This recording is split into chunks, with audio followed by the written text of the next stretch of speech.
Hello and welcome. ये है हमारा सो मेड को मसाला और मैं आपका दोस्त शाहिद रज़ा। जो आज के हमारे गेस्ट हैं वो बहुत ही स्पेशल हैं और वो हैं doctor Devesh Raja boss. Hello दोस्तों, thank you for inviting me Shahid Raza. मेरा नाम देवेश सिंह राजा है। मैं 2020 बैच MBBS छात्र हूँ और अभी मैं अपनी इंटर्नशिप महाराजा सोहेल देव सोसासी राज चिकित्सा महाविद्यालय से अभी मैं कर रहा हूँ जी, तो ये हमारे नए इंटर्न बैच के बॉस हैं। जो पुराने वाले 20 बैच वाले थे वो यहाँ से जा चुके हैं एक नई जर्नी की तरफ। अब जो नई जर्नी जो स्टार्ट हुई है 20 बैच हमारे बॉस लोगों का हुआ है, तो उनकी जर्नी के बारे में हम पूछेंगे। इंटर्नशिप में से रिलेटेड बातें, कैसे होता है, क्या होता है, और ऐसे ही नॉर्मल सी बातें करते हैं। चलिए स्टार्ट करते हैं। तो बॉस, सबसे पहला जो हमारा क्वेश्चन है, how you feel as a intern doctor? देखो, इंटर्नशिप में फीलिंग एक अलग ही रहता है, क्योंकि जब हम फर्स्ट डे MBBS में एंटर करते हैं तो हर एक जो बच्चा एंटर करता है उसका यही सपना होता है कि वो धीरे धीरे first year, second year, third year, fourth year pass करने के बाद में एक अच्छा डॉक्टर बने और इंटर्नशिप में जाए, उसके बाद पूरा अपना डिग्री कंप्लीट करें। तो इंटर्नशिप में काफ़ी अच्छा रहता है। मतलब ये है सबसे बड़ी चीज़ है कि एग्जाम का प्रेशर नहीं रहता। मतलब कोई भी आपको एग्जाम नहीं देना, सिर्फ अपनी ड्यूटीज़ करनी है, ड्यूटीज़ आवर्स में जाना है और फिर आके अपने हॉस्टल में रहना है, बस ये है। तो ये एक अलग ही फीलिंग है, क्योंकि जो हम सपना देखे हैं पहले से वो अब पूरा हो रहा है धीरे धीरे। वो इंटर्न इंटर्न में पूरा हो जाता है, पूरा हो रहा है धीरे धीरे। और ये जो टाइम है इंटर्नशिप का, जो 12 महीने है, वो धीरे धीरे कंप्लीट करके बीतते चले जाते हैं और इंटर्नशिप भी पूरा हो जाता है। सबसे बड़ी चीज़ है कि इसमें एग्जाम का कोई प्रेशर नहीं रहता, तो जो फ्री माइंड जिसको हम बोल सकते हैं वो हम लोग रहते हैं। अच्छा, इंटर्नशिप में होता क्या है? इंटर्नशिप में मेनली ये होता है कि जब आप फाइनल ईयर एग्जाम पास कर लेते हैं तब आप एलिजिबल हो जाते हैं एक मेडिकल प्रैक्टिशनर की तरह। तो उसके लिए आपकी ट्रेनिंग होती है सबसे पहले 12 महीने की। तो इसमें होता यह है कि आपको जो है उसमें डेज डिवाइड रहते हैं कि आपको 14 दिन एनेस्थीसिया में पोस्टेड रहना है, या 14 दिन जो है आपको इमरजेंसी पोस्टेड रहना है, 14 दिन ऑर्थोपेडिक्स में, और कुछ दिन जो है तुम्हारे मेडिसिन सर्जरी में। मतलब कंपलसरी रोटेशन रहता है इसमें। पूरे साल जितने भी डिपार्टमेंट है उसमें 12 महीने का पूरा कंपलसरी रोटेशन रहता है। इसी को इंटर्नशिप बोलते हैं। इंटर्नशिप बोलते हैं। और इसमें जो है गवर्नमेंट हमको कुछ अमाउंट पे भी करती है, जो अपने यूपी में जो अमाउंट चलता है वो पे करती है। अच्छा, कितना पेमेंट करती है गवर्नमेंट? यूपी देखो, ये स्टेट वाइज वेरी करता है। हम लोग के यहाँ पर क्या है कि 400 रुपये पर डे मिलता है, दूसरे स्टेट में 1000 रुपये या फिर 800 रुपये पर डे मिलता है। तो यहाँ पर 400 रुपये पर डे मिलता है, तो उस हिसाब से 12,000 रुपये यूपी का सैलरी रहता है। हम लोग का इंटर्नशिप सैलरी 12,000 रुपीज़। 12,000 रुपीज़। अच्छा, 12,000 तो कम तो है। सैलरी जो है कम तो है। देखो, इसमें क्या है कि गवर्नमेंट को सैलरी बढ़ाना भी चाहिए और इसके लिए मतलब काफ़ी ज़्यादा किया भी जा रहा है कि हाँ, हम लोग पहले से बोले लोगों से कि हमारी जो सैलरी है गवर्नमेंट तक बात जाए कि सैलरी बढ़ाई जाए, क्योंकि दूसरे स्टेट में ज़्यादा मिलता है। दूसरे स्टेट में कितना है? जैसे पश्चिम बंगाल की हम बात करें तो वहाँ पे लगभग 30,000 के समथिंग है। दिल्ली की बात करें हम तो वहाँ पे 23,000 के समथिंग है। दूसरे स्टेट में पैसे नहीं आ रहे, ऐसा रहता है। मतलब तो हम लोग के यहाँ पर क्या है कि 400 रुपये पर डे, मतलब 12,000 रुपये है, जो कि कम है। उतना तो आने जाने में तेल खर्च। हाँ, और क्या, डेली बेसिस पे हम लोग को हॉस्पिटल जाना रहता है, तो उसमें क्या है कि बाइक से आना जाना, फिर शाम को इधर उधर भी जाना रहता है, तो फिर उसमें सब एक्सपेंस चला जाता है। बहुत सारे कॉलेज जिनके हॉस्पिटल 8-10 किलोमीटर दूर है। हाँ, अरे वही तो हमारा, चलो मान लो कि कॉलेज 2.5 किलोमीटर 2 किलोमीटर दूर है, जिनका कॉलेज 16 किलोमीटर 8 किलोमीटर, जहाँ कॉलेज से हॉस्पिटल जहाँ वो पोस्टेड है वहां तक दूर है, तो फिर उसमें जो है करना बड़ा मुश्किल रहता है, इतने रुपए में मैनेज करना। तो इंटर्नशिप सैलरी तो यूपी में कम है। अभी मांग भी तो चल रही है इंटर्नशिप की सैलरी को लेकर के। मांग चल रही है, बार बार जो है बच्चे जो है मांग करते हैं कि हमारी सैलरी बढ़ाई जाए। सरकार तक बात पहुंचती, देखते हैं अब आगे चल के जो है आने वाले बैचेस में। अभी इस साल तो मुश्किल लग रहा है कि बढ़ जाए सैलरी, लेकिन आने वाले बैचेस के लिए फायदा हो सकता है। अभी पहले तो बहुत कम थी, पहले 7,500 की समथिंग थी। तो जो नई गवर्नमेंट आई थी तो उसने जो है 12,000 कर दी। कोविड के बाद में जो है 12,000 सैलरी कर दी। अब जो है फिर से बार बार किया जा रहा है कि बढ़ाई जैसे। तो सैलरी होनी चाहिए, मिनिमम कितनी होनी चाहिए? मिनिमम मेरे हिसाब से 1,000 रुपये पर डे जो है इंटर्न को पे करा जाना चाहिए। मिनिमम इतना तो होनी चाहिए। एज ए डॉक्टर, एक डॉक्टर की इंटर्न डॉक्टर बिल्कुल मिनिमम 1,000 पर डे होनी चाहिए, क्योंकि दूसरे स्टेट में ऐसा दे रहे हैं, इसीलिए मैं कह रहा हूँ। क्योंकि या तो फिर वहां ना देते तो मैं फिर अलग से लगता कि हाँ इतना क्यों मांग रहे हैं, लेकिन जो दूसरे स्टेट में मिल रहा है, वेस्ट बंगाल में मिल रहा है 30,000, तो फिर हम लोग का भी एटलीस्ट 30,000 समथिंग जो है सैलरी होना चाहिए। अच्छा, अभी तक आपकी पोस्टिंग कहाँ पे लगी है? अभी तक जो है सबसे पहले मेरी पोस्टिंग शुरू हुई थी 15 अप्रैल से। तो 15 अप्रैल से मैं सबसे पहले 14 दिन के लिए साइकेट्री में, फिर उसके बाद एनेस्थीसिया में, फिर उसके बाद ऑर्थोपेडिक्स में, और फिर अब मैं इमरजेंसी मेडिसिन पोस्टेड हूँ। कल मेरा आखिरी दिन है। हाँ, उसके बाद ENT में, ऐसे करके चलता रहा। इमरजेंसी में कैसे हालात हैं, कैसे केसेस आते हैं? इमरजेंसी में मेनली क्या रहता है कि जो मतलब बहुत ज़्यादा अर्जेंट केसेस हैं, जैसे रोड ट्रैफिक एक्सीडेंट हो गया, या फिर कोई पॉइजन वाले केसेस हो गए, या हार्ट अटैक है, MI है, स्ट्रोक है, या फिर कुछ कट गया, जल गया, जो मतलब अर्जेंट वाले केसेस रहते हैं, वही सब इमरजेंसी में केसेस आते हैं। मतलब एक्सीडेंट, पॉइजन, जले, कहीं ना कहीं ये सब एक शिक्षा का अभाव है। हाँ, मेनली क्या है कि जैसे सैटरडे नाइट है तो फिर बहुत सारे लोग दारू पी के गाड़ी चलाते हैं, या किसी भी दिन है दारू पी के गाड़ी चलाते हैं, हेलमेट नहीं लगाते, तो हेड इंजरी के सबसे ज्यादा केसेस रहते हैं। और मेनली क्या है कि लोग जो बच्चे हैं छोटे छोटे, वो पेड़ पे चढ़ जाते हैं तो वहां से गिर जाते हैं, या फिर मशीन में हाथ डाल देते हैं, इस तरह से जो है। तो पॉइजन वाला, पॉइजन में ये है कि कोई डिप्रेशन में है या तनाव है, किसी को लड़ाई हुई किसी के घर से, तो फिर उसने तनाव में आके मतलब पॉइजन ले लिया, या फिर, और दूसरा ये है कि मान लीजिए बरसात का सीजन धीरे धीरे आ रहा है, तो सांप काटे, बिच्छू काटे हुए जो पेशेंट्स है वो जल्दी से जल्दी आते हैं हमारे पास। तो सुविधाएं कैसी कैसी आप उनको सुविधाएं अच्छे से अच्छी सुविधाएं दी जाती हैं। जो भी आता है पूरी कोशिश की जाती है पेशेंट को बचाने की, और बचाया भी जाता है। अच्छी सुविधाएं हैं। मतलब जैसे मान लीजिए सांप काटा आ गया हमारे पास पेशेंट, तो हमारे पास एंटी स्नेक वेनम है, तो हम उसको अवेलेबल है, वो हम ASV चढ़ाते हैं। और मान लीजिए कि अगर मान लीजिए MI का पेशेंट है तो फिर उसको स्टेबल करते हैं, ठीक है। और जिस तरह का मतलब RTA का पेशेंट आया तो फिर उसको जो है ऑर्थोपेडिक्स में दिखाना है तो ऑर्थोपेडिक्स में, नहीं तो फिर CT स्कैन भी हमारे पास अवेलेबल, तो CT कराते हैं और फिर उसको सर्जरी में भर्ती करते हैं। जो केसेस आपके पास आते हैं वो कहीं से रिफर होके आते हैं, डायरेक्ट आते हैं? कुछ केसेस डायरेक्ट आते हैं, कुछ केसेस जो है रेफर होके आते हैं। क्या होता है कि गांव के पेरिफेरी में मान लीजिए कहीं पे किसी को रोपेडिया की तरफ मान लीजिए किसी को सांप ने काटा, तो वहां से क्या है कि एंटी स्नेक वेनम वहां पे अवेलेबल नहीं है, तो वहां पर जो प्राथमिक उपचार है वो करके सीधे इस तरफ भेज दिया जाता है। बहराइच में जो है मेडिकल कॉलेज में एंटी स्नेक वेनम हमारे पास रहते हैं, तो वहां से कैरी करके यहाँ तक आता है। अब हर जगह ये चीजें सुविधाएं अवेलेबल नहीं है, अभी इंडिया में तो नहीं है। एटलीस्ट जो पेरिफेरीज हैं, पेरिफेरी के डिस्ट्रिक्ट्स हैं, जैसे बहराइच है, श्रावस्ती है, जो बाहर बलरामपुर के है, वहां से केसेस आते हैं हमारे पास, तो वहां पे ऐसी सुविधाएं नहीं है जो हमारे यहाँ मेडिकल कॉलेज में है, तो फिर वहां से केस रेफर आना ही पड़ता है। और कई बार क्या होता है कि केसेस आते हैं तो रास्ते में उनकी डेथ भी हो जाती है, या फिर हमारे पास लेट तक पहुंचते हैं।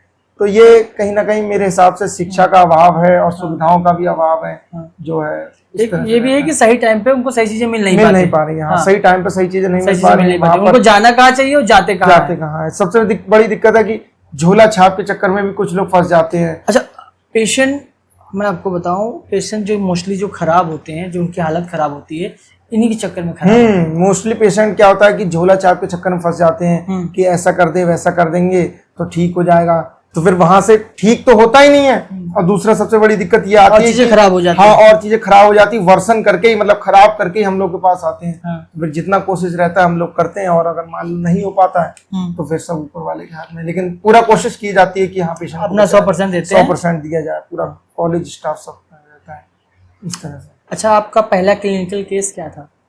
क्लिनिकल केस तो सेकेंड ईयर में जैसे हम लोग जब एंटर करते हैं तब जो है क्लिनिकल पोस्टिंग लगती है। अच्छा। तो क्लिनिकल केस अभी इतना तो खैर शायद याद नहीं है, लेकिन शायद जीबी स्टोन का, गॉल ब्लैडर स्टोन का मेरा शायद सर्जरी में पहला केस था। हाँ, और केस प्रेजेंटेशन हुआ था, कुछ गलतियां थी, टीचर्स ने समझाया बताया था, और मेरा वही पहला केस क्लिनिकल। कैसा महसूस किया था? नर्वस थे उस समय एकदम।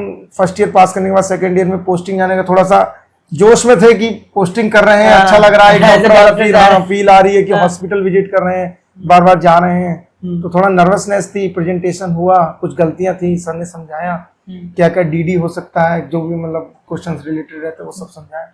कुल मिला के अच्छा लगा था, मतलब अच्छा लगा, केस था ठीक। अच्छा, एक इंटर्न की लाइफ जो है में जो कैसे कैसे प्रॉब्लम आती है? देखो, इंटर्न की लाइफ में फिजिकली, मेंटली, इमोशनली, सोशली सब तरह से इफेक्ट रहता है। अच्छा। क्योंकि कई बार क्या होता है कि नाइट ड्यूटीज रहती है, तो जो उसका पूरा दिन का शेड्यूल है तो वो खराब हो जाता है, फिर दिन में उसे सोना पड़ता है, फिर नाइट में ड्यूटी रहती है। कई बार क्या होता है मॉर्निंग शिफ्ट रहता है, कई बार इवनिंग शिफ्ट रहता है, तो जो है मेंटली और फिजिकली उस पर इफेक्ट पड़ता है। मेनली क्या है कि अब मान लीजिए किसी को कोई जिम जा रहा है तो फिर उसको जिम का टाइम चेंज करना पड़ता है अपना, खाने पीने की सबसे बड़ी दिक्कत है। मेन क्या रहता है खाना पीने का, दिन में मान लीजिए रात को ड्यूटी करके आया, फिर सुबह सोना पड़ रहा है उसको, तो फिर सीधे दोपहर में या इवनिंग में ही उसको खाने को मिल रहा है। तो इस तरह से ये थोड़ा रहता है, लेकिन ये सब धीरे धीरे मैनेज हो जाता है, ऐसा कुछ है नहीं मतलब खास। अच्छा, नाइट ड्यूटी से बॉडी पे कोई इम्पैक्ट नहीं पड़ता है? बॉडी में इम्पैक्ट पड़ता है, सोने की जो कैपेसिटी है वो कम हो जाती है, और स्ट्रेस टाइप रहता है कि मतलब पेशेंट एक जो इंटर्न वो एक थका हुआ लगता है कि इस तरह से मतलब इफेक्ट पड़ता है। लेकिन अब ड्यूटी है, जब डॉक्टर बनने का सपना सोचा है तो फिर सब करना तो पड़ेगा ही, ड्यूटी तो करनी ही पड़ेगी। एमबीबीएस खून मांगता है। हाँ, खून मांगता है, खून पानी पसीना सब मांगता है, MBBS जो है सब मांगता है। हाँ। अच्छा, आप इंटर्नशिप कर रहे हैं तो बहरीच हमारा बहुत पिछड़ा इलाका है, इसमें कोई दो राय नहीं है। जो फैमिली आती है पेशेंट के साथ, हाँ, उनका कैसा रवैया रहता है? कभी कभी अगर चीजें अगर वर्ष हो जाती हैं, सबसे ज्यादा दिक्कत आती है कि पेशेंट के साथ, मैंने पहले ही बताया कि अटेंडेंट बहुत ज्यादा लोग आते हैं, मतलब एक पेशेंट के साथ में 6, 7, 8 अटेंडेंट। सबसे बड़ी दिक्कत मुझे यही यहाँ पर यही लगी कि, और उनको बाहर जाने को बोलो तो वो बाहर नहीं जाते, तो जो है बड़ी मुश्किल से बाहर किया जाता है उन लोगों को। तो पेशेंट के साथ में जो है अटेंडेंट ज़्यादा आते तो इलाज करने में दिक्कत आती है, लोगों को बाहर भेजा जाता है कि तुम जाओ अपना। नहीं, हम हर दूसरे तीसरे दिन एक वीडियो देखते हैं, आती रहती है कि कहीं पे डॉक्टर की मतलब फैमिली जो आती है ना, डॉक्टर से लड़ाई झगड़ा कर रहे हैं, डॉक्टर के साथ गंदा बिहेव कर रहे हैं, मारपीट कर रहे हैं। तो ये चीज़ें कभी ऐसा आपके सामने कभी हुआ? नहीं, मेरे सामने कभी ऐसा हुआ नहीं, अभी तक तो नहीं हुआ इंटर्नशिप पोस्टिंग में कि मतलब लड़ाई झगड़ा किसी से हुआ हो। ऐसे क्या रीज़न है जो डॉक्टर के साथ इतने मतलब काफ़ी लड़ाई झगड़े लोग करते हैं? होता क्या है कि वो ये चाहते कि सबसे पहले हमारा मरीज देखा जाए, तो अब ये होता है कि डॉक्टर एक को देख रहा है तभी दूसरे को देख पाएगा ना, मतलब तो एक को देख रहा है फिर दूसरे की तरफ जाता है, उसको जांचें लिखता है या उसको देखता है, जो भी ट्रीटमेंट है उसको वो करता है। मेनली लोग क्या सोचते हैं कि जल्दी से जल्दी देखें, जो जल्दी आफत मचाते हैं उस तरह से, तो उसमें इलाज करना थोड़ा मुश्किल रहता है। या फिर लोग बोलते हैं कि इधर आओ, जल्दी आओ, डॉक्टर से जल्दीबाजी में बोलने लगते हैं, र्यूड बिहेवियर खुद से भी लोग करने लगते हैं, अपना बताते हैं कि हम ये हैं वो हैं, तो इस तरह से काफी नेतागिरी बहुत ज्यादा इम्पैक्ट करती है। हाँ, ये सब देखो ये पार्ट है लाइफ का। यहाँ पे लोग आएंगे बोलेंगे कि हम यहाँ से फोन करा रहे हैं, फला से फोन करा रहे हैं, तो ये सब कॉमन रहता है डॉक्टरी लाइफ में, मतलब लोग फोन करवाते हैं, लेकिन हमें उससे ज्यादा वो नहीं है। जो हमारा पार्ट है इलाज का, वो हमें 100% बेस्ट देना, वो हमें बेस्ट देना। हाँ, वो हमें बेस्ट देना है, चाहे वो एक छोटे तबके का पेशेंट हो या बड़ा हो, मीडियम हो, कैसा भी पेशेंट हो, हमको सबको एक जैसा देखना, सबको एक जैसा ट्रीट करना, सबके लिए एक जैसा ट्रीटमेंट, एक जैसी फैसिलिटी, एक जैसा सब कुछ रहता है। अच्छा, इंटर्नशिप के दौरान कोई ऐसा केस आया जो आपके लिए बहुत ज़्यादा इमोशनल रहा हो, आपको आपके दिल में लग गया हो? हाँ, एक केस था जो सबसे पहले मुझे जो है, मैं पोस्टिंग था, मुझे हट किया, एक 7 साल का बच्चा था, वो छत से गिर गया था, तो छत से गिरने के बाद में उसके ब्रेन में हैमरेज हो गया था, और उसको जैसे ही लेके आए थे तुरंत ही एक्सपायर कर गया। तो ये मुझे सबसे पहली बार मुझे लगा कि कोई केस मुझे हर्ट किया। फिर धीरे धीरे आदत हो गई। मेरे पास कुछ होता है, हाँ, ऐसी चीज होती है जो मैं इसको बचा लेता। हाँ, ये रहता है, या फिर टाइम रहते वो आ जाता, तो इस तरह से रहता है, लेकिन सब कुछ अलग रहता है ना। हम मैंने मतलब वो वैसे जैसा चाहते वैसा हमारे हाथ में नहीं। हाँ, सब कुछ हमारे हाथ में, मेनली वही है कि सब कुछ हमारे हाथ में नहीं होता। तो ये लाइफ का एक पार्ट है, अच्छी चीजें, खराब चीजें, हैप्पी, सैड, ये सब देखने को मिलता रहता है डॉक्टर की लाइफ में, क्योंकि जीवन मरण हमारे हाथ में है नहीं, ऊपर वाले के हाथ में है। हम कोशिश कर सकते हैं 100% दे सकते हैं, जैसा मतलब रहेगा तो ऊपर वाला ही सब रहता है। अच्छा, आपका ड्रीम क्या है? ड्रीम तो एक अच्छा डॉक्टर बनने का ड्रीम है, लेकिन यह है कि अभी इंटर्नशिप कंप्लीट है, फिर नीट, पीजी, INI वगैरह जो एग्जाम है उसको दे के बाद में एक अच्छी रैंक के साथ में एक अच्छी ड्रीम ब्रांच जो है। ब्रांच कौन सी लगी, क्या प्रेफर करना चाहेंगे? अभी इतना कुछ सोचा नहीं, लेकिन फिर भी तो मन में होगा कि हाँ, मन इस ब्रांच में जाएंगे। ये इमरजेंसी मेडिसिन और क्रिटिकल केयर मुझे थोड़ा सा पसंद आया, इमरजेंसी में काम करने के बाद। हाँ, मेडिसिन, इमरजेंसी मेडिसिन मुझे सही लगा। कोशिश करूंगा कि इमरजेंसी मेडिसिन में ही आगे क्लिनिकल में रहेंगे और मेडिसिन में रहेंगे। हाँ, क्लिनिकल में, मेडिसिन में, इमरजेंसी मेडिसिन में। हाँ। अच्छा, आपके बहुत सारे जूनियर हैं जो आपको बहुत प्यार करते हैं, हम जूनियर्स हैं अच्छे जी, तो उनके लिए क्या मैसेज देना चाहेंगे? जूनियर्स के लिए यही है कि देखो, ये जो 4.5 साल हैं ये वापस नहीं आएंगे, मैं पहले भी बता चुका हूँ, अब भी कह रहा हूँ। इसमें जितनी मेमोरीज बनानी है बेटा बनाओ, अच्छी से पढ़ो, पढ़ना तो है ही, क्योंकि नॉलेज ही तुमको बचा सकती है, पेशेंट को बचा सकती है, तुमको बचा सकती है। नॉलेज नहीं होगी तो कुछ कर नहीं पाओगे। इसके साथ साथ में कल्चरल एक्टिविटीज में पार्टिसिपेट करो, मतलब स्पोर्ट्स अपने लिए नहीं, दूसरों के लिए पढ़ो। हाँ, दूसरों के लिए पढ़ो और दूसरों पैशन की लाइफ अच्छी बचा सको। हाँ, बचा सको। हाँ। और अपना जो तुम्हारा पैशन है उसको फॉलो करो। जिम है, बैडमिंटन है, क्रिकेट खेलना है, जो भी मतलब तुम्हारा है, उसके पढ़ाई के साथ साथ ये सब भी करो। और दोस्तों के साथ घूमो, हॉस्टल में मेमोरीज बनाओ, बर्थडे सेलिब्रेशन है, इस तरह से रहता है। तो ये टाइम वापस नहीं आया, क्योंकि इसके बाद में इंटर्नशिप में ही एक पता चल जाता है कि हम एक दूसरे से कितना अलग है। जैसे मैं अभी मान लीजिए इमरजेंसी पोस्टेड हूँ, तो मेरा दोस्त गांव पोस्टेड है या कहीं और पोस्टेड है, तो उससे मिलना भी नहीं हो पाता है। तो ये धीरे धीरे हमको पता चल जाता है कि मतलब अब हम एक दूसरे से दूर चले जा रहे हैं। और इवेंचुअली धीरे धीरे जैसे इंटर्नशिप कंप्लीट होगी, हम सब लोग एक एक तरह से अलग हो जाएंगे। तो फिर ये वापस मेमोरीज कभी बन नहीं पाएंगे। और पीजी में इतना रहता नहीं है। पीजी में जो है लोग कलीग्स वगैरह 4, 6, 10 सीट्स रहती हैं, तो डिपार्टमेंट पूरा 35-40 लोग का रहता है। आपको उन्हीं के बीच रहना, उन्हीं से बातचीत करनी है। हाँ, इतना बिजी रहता है, इतना इंटरेक्शन रहता नहीं है लोगों के बीच में। और यहाँ पर जो जूनियर है, सीनियर्स है, इंटरेक्शन है, जो पार्टी बॉस लोगों से लेना है, या जो जूनियर्स पार्टी मतलब मांगते हैं, तो ये सब एक फन पार्ट रहता है। तो ये सही रहता है, इसको एंजॉय करें, एंजॉय करें। और ये यही पार्ट है लाइफ का। नहीं तो फिर ये मिस हो जाएगा, तो फिर कुछ कर नहीं, मतलब आगे कुछ हो नहीं पाएगा। अच्छा, एंजल पे मैंने आपका वो डाला था, बहुत सारे मेरे पास क्वेश्चन आए थे कुछ। कैसे क्वेश्चन? हाँ, अभी मैं देख रहा हूँ। मैंने बहुत लोगों का इंटरव्यू लिया, लेकिन इतने क्वेश्चन किसी पे नहीं आए जितने आप पे आए। और ये मेरे लिए भी बहुत शॉकिंग था कि मोस्टली जो क्वेश्चन थे वो सेम है। एक नाम जो बहुत बार लिया गया मेरे पास जो आया है, जो गर्ल्स होठों पे लगाती हैं, एक नेम है, आप देख सकते हैं।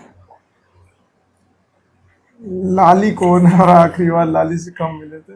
अरे ये कोई नहीं है, बच्चे जो है इस तरह से मजे लेते रहते हैं। अच्छा, ऐसा कुछ है नहीं। लाली जी कोई नहीं है, ये सब अफवाह है। हाँ, अफवाह है, उससे मान के। लास्ट बार ये बताते जाइए, गर्मियों में रजाई डाल के खुश होते हैं? गर्मियों में रजाई नहीं डाल के सोते। असल में वो जब घर से आए थे तो पहले की आदत थी, और अब वो धीरे धीरे चली गई। अब ऐसा इस तरह से कुछ है, अब ऐसा कुछ भी नहीं है। हाँ, तो पहले की बात थी। हाँ, पहले की बात थी। अरे भूल जाइए। एक दो बार ऐसे बच्चों ने बोला। बस, तो थैंक यू सो मच, आप यहाँ पे आए, आपने अपना कीमती समय दिया। बढ़िया लगा, मुझे भी अच्छा लगा। और होपफुली जानकारी अच्छी लगी होगी, सब लोगों को एंजॉय, मजा आया होगा। चैनल को लाइक करिए, सब्सक्राइब करिए, और लड़के को जो है फॉलो वगैरह करते रहिएगा अच्छे से। Thank you so much.